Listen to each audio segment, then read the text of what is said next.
Okay, asante sana. Kwa majina ni Victor Solomon. Kuna mambo yanatendeka muda huu na mambo ya kushangaza sana. Wakenya sisi si wajinga na tumebebwa ujingwa kuanzia kwa viongozi wa madini, viongozi wa kiserikali na aina yote wa viongozi. Hao watu wametubeba ujinga. Tuanze na viongozi wa kidini. Ama ushetani umewashika viongozi. You pastors, mbona msimame and you call yourselves prophets? Maji yakishazidi unga ndo mnasema mlitabiri kuwa maji yatakuja. Mbona evidence gani inaonyesha kuwa mlitabiri haya na mliambia watu wafanye nini ili wazuie haya maafa? Sababu kama muda huu watu washakufa zaidi ya 100 na bado mnaenda nchi za nje kusema ati mliyatabiri. Hii ni ujinga gani? Na viongozi wetu the weather forecasting walisema El Nino itakuja. El Nino gani inanyesha ya siku moja?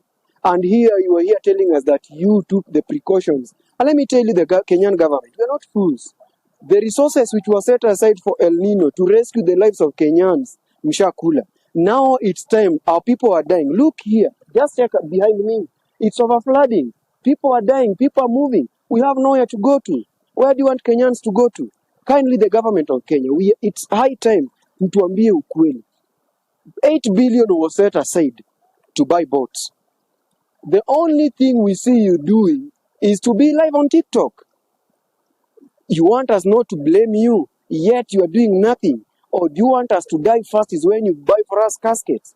And let me tell you, there are some other people who don't believe in caskets. And it's of no need. It helps us not.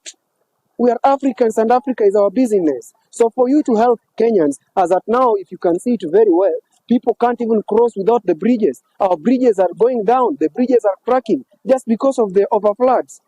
Kindly, the Kenyan government, let's wake up, help the Kenyan citizens. Come on, let's check again. The very, very floods. You are telling us that it's only 70 people who have died. And we have proven that over 100 people have lost their lives. So we lose our lives, you celebrate. You buy caskets. Who told you that we need caskets? Hii ni ujinga wa hali ya juu. And now, sisi kama wananchi, tunasema ya kuwa, kama mnataka tufe wote, heri mtupe sumu. Because there is no need. We depend on the government to tell us on what's happening ahead.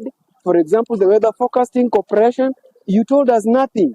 Sasa mvua imebeba kila mtu. Watu wanahama, hawana pa kuenda.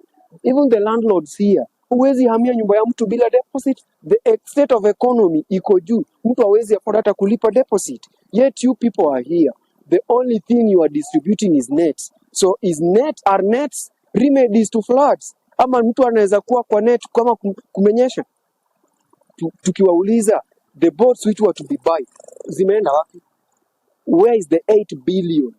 The current Kenya is in a sorry state. And it's high time. Wananchi washaamka kwenye usingizi and we won't again go back to sleep. We will not sleep again and we will do everything to tell the government that we are aware of all the evil doings because we can confirm it that you celebrate the deaths of Kenyans. Thank you very much. Before you conclude, I have a question for you. According to your statement, it's like you are terming weather forecasting as a scam. Thank you very much. The weather forecasters are the biggest scam of this nation. And if it's not a scam to the nation, then the government, somebody somewhere is sleeping on his work, in his or her job. Because if the weather forecasters prophesied this earlier, as you can see, they said it earlier that there will be floods. No action was taken. The money which was set aside for the flood mitigation is in other people's pockets. If there was El Nino, December, it only rained for 2 days. Now there is no El Nino. It has rained for over a month and people have lost their lives. Where was the money? Because it was not used. Where's the money gone to? Do you want to tell us that the money melts? So weather forecasters, if they are not a scam, then the government itself is a scam. So before you finish, I have another question.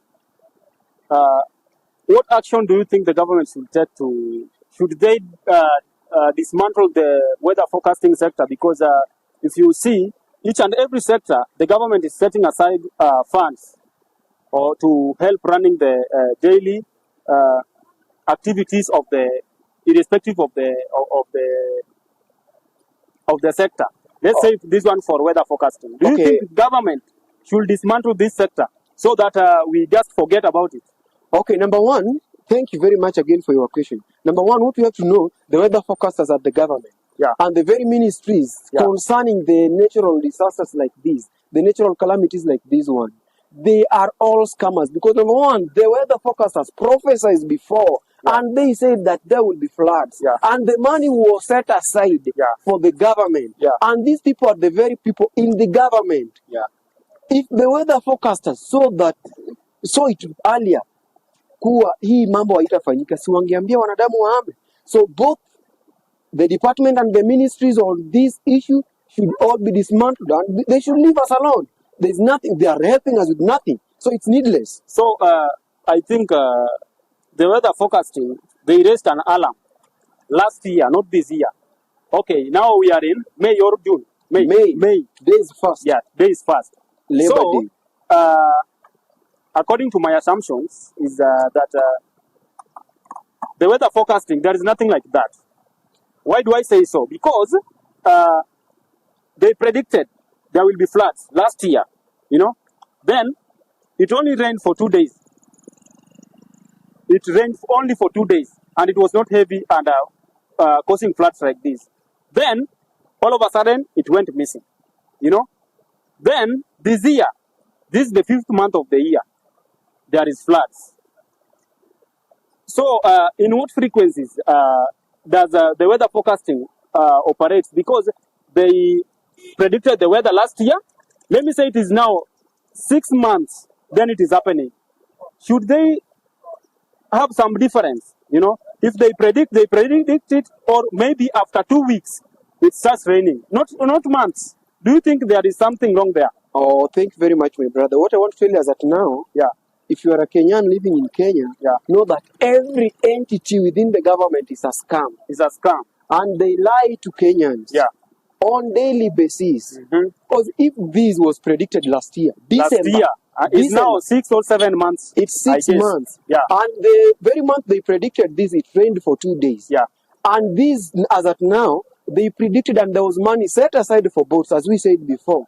And the money which to be used to buy boats is nowhere to be seen. Yeah. Now, both the government and the weather forecasters as one body, because without the government, we can't have this corporation, this body, Yeah. predicting the weather. So these people are a group of liars, and they are serial liars. Yeah. All they need is to pocket huge sums of money. The Kenyan citizens' money, the tax we pay on daily basis. So hii ni ujinga tupu wanatubeba. Hakuna kitu kama hiyo. Inafaa hata hiyo ivunjwe. Wananchi wabaki wakihangaika kila maisha yao ya kuchao. Angalia sasa watu wamesimama hapa.